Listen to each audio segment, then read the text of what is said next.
Alright, welcome back. Growth of the presidency. Alright, so this kind of sets the tone for the discussion in this video. The framers feared the president could become too strong, therefore they intended for Congress to be the strongest branch. So we're getting back to the original intentions of the framers. They feared that the king could turn himself into a monarch, dictator, emperor, ruler kind of thing. So Article 1, Congress. They dealt with Congress, gave them a lot of specific powers. Article 2, showing kind of the idea that the president wasn't the primary part of government. This was their intention. Obviously, the president has become much stronger since then, so that's what we're going to discuss. All right, one of the main ways the president has succeeded in getting more strength for himself is through the claim of inherent powers. We learned this term in Unit 1 already, but inherent powers are inferred from the Constitution and claimed by the president. They are not directly written down. They are not directly stated. So the president's going to use this to greatly expand his power. Presidents have used this, I should say, to greatly expand their power. All right, so one of these inherent powers is the executive order. This is one I would highlight for sure. If I were you, this is an important one. So an executive order is a rule issued by the president, and here's the key part, that has the power of law. So this is something the president does on his own without Congress. There's no congressional involvement in an executive order. It's just the president.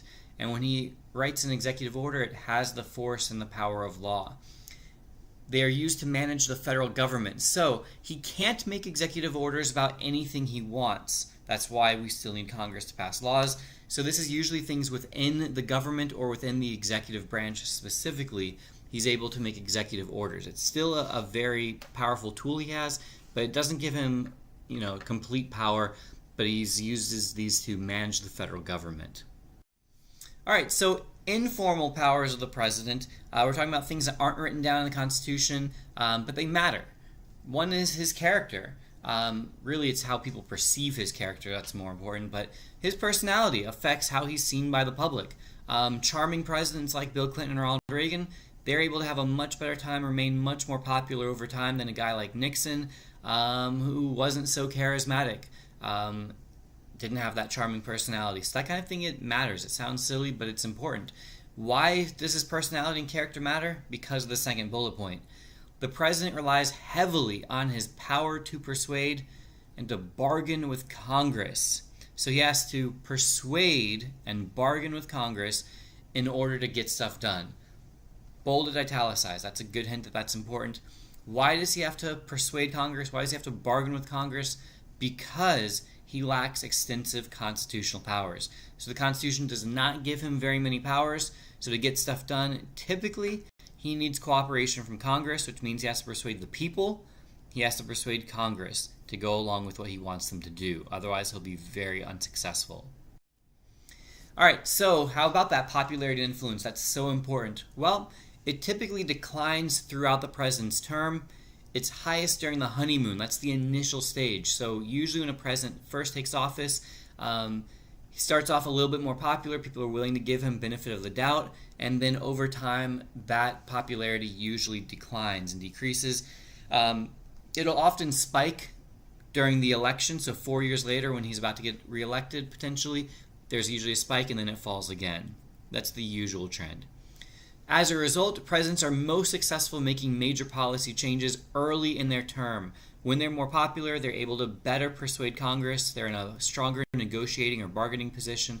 So to get major things done, usually you're going to want to try to do that early in your term if you're a president. All right, sometimes presidents claim that they have been given a mandate by the public. This is where they are saying that because of the overwhelming vote of the electorate, how large their margin of victory was, how much they won by, the people are commanding the government to carry out the president's platform and his program. 1984, that map is a good example of a legitimate claim of a mandate. Reagan won every state but one. That's overwhelming. So clearly people wanted the government to do what Reagan wanted, so he had a mandate. On the right-hand side, the 2000 election, Bush didn't even win more votes than Al Gore, so there's no way he had a mandate in that election. So that's kind of the idea there. All right, and briefly we have roles of the president. We have 7 roles. They're listed there. We're going to go through slide by slide. So let's get it. All right, he is Commander-in-Chief, so that means head of the armed forces. He directs troop movements, sends them into battle, deploys troops, all that sort of thing. So Commander-in-Chief, that's one role he plays. He also acts as head of state, so this is in the context of foreign policy. So head of state means he is the chief representative of the U.S. government with foreign nations. So he'll be negotiating with other heads of state, that sort of thing. All right, the president's also chief diplomat. Again, that goes pretty closely with the last one of head of state. So again, with negotiations, having relationships with foreign heads of state and leaders. So he is, again, the country's chief diplomat. Love that picture of Obama and Putin. Chief legislator. This is where the president proposes legislation, and he also signs and vetoes legislation. So this is the one that is most frequently tested on the AP exam, by the way, and it's the one that sounds the strangest because he's not part of the legislative branch. He doesn't actually write laws, but he does greatly influence them. He proposes legislation. Like Obama said, we need to alter healthcare in the United States. He also, at the end of the process, signs and vetoes. So he has a role both in the beginning and the end. He is chief executive. That just simply means that he is head of the executive branch.